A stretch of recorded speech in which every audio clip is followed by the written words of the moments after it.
funzioni anche da dongo, va bene? Per i bambini. No? Se li lascia fare i ragazzi, le tirano fuori di quelle idee.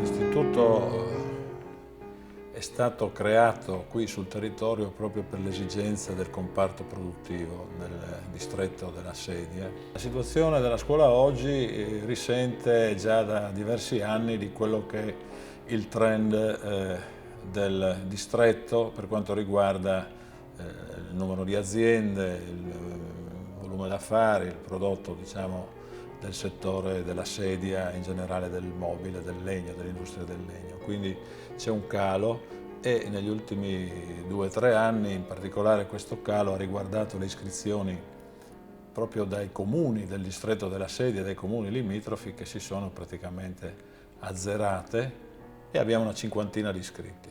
L'ultimo è stato lo scorso anno un ragazzino di Corno di Rosazzo che sono stato molto contento anche perché suo padre è venuto a scuola prima dell'iscrizione e ha fatto un ragionamento che poi è quello che facciamo tutti noi, che lui vuol credere ancora che il settore del mobile e della sedia possa rappresentare anche per suo figlio come per lui una valida opportunità per il futuro.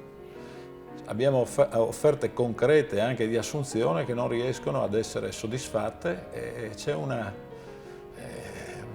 purtroppo un fenomeno per certi versi inspiegabile.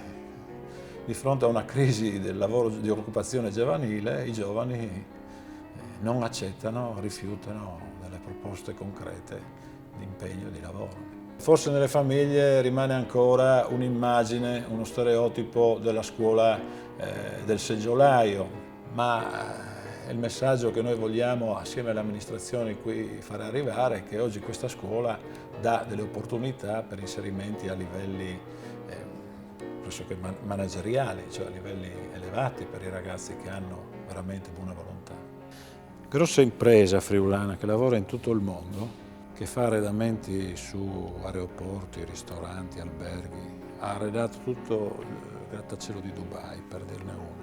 Il capo, l'apicale di tutta la struttura tecnica è un diplomato di questa scuola, ha uno stipendio superiore al consigliere delegato.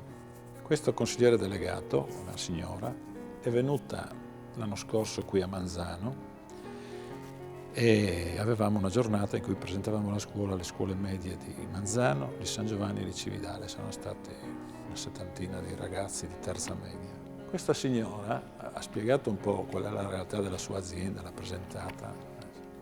Poi ha detto, boh ragazzi, adesso io qui mi impegno davanti al preside, davanti a che quelli che si iscrivono, quelli di voi che si iscriveranno a scuola, i migliori 4 al termine dei 5 anni, io firmo oggi la lettera di assunzione. Firmo la lettera e chiedo al preside di metterà i nomi fra 5 anni quando i 4 migliori io li assumo. Non si è iscritto nessuno. Dove ragazzi che figli o comunque che vengono da famiglie anche di imprenditori, di grandi imprenditori del settore della sedia, fanno percorsi formativi anche di tipo professionale in altri settori, anche nella nostra scuola, e poi vengono inseriti dai genitori, dalla famiglia all'interno dell'industria della sedia. Ovviamente hanno perso l'occasione di una formazione specifica e quindi dovranno dedicare diversi anni a capire come funziona, come si lavora al legno, quali sono le problematiche di questo materiale così importante, così attuale, ma anche difficile da conoscere, da lavorare, che pone dei problemi molto diversi rispetto a quelli degli altri materiali. Comunque sia la situazione, io vedo un futuro per questa scuola, per il lavoro, anche per il buon lavoro che finora è riuscita a fare, che sta facendo.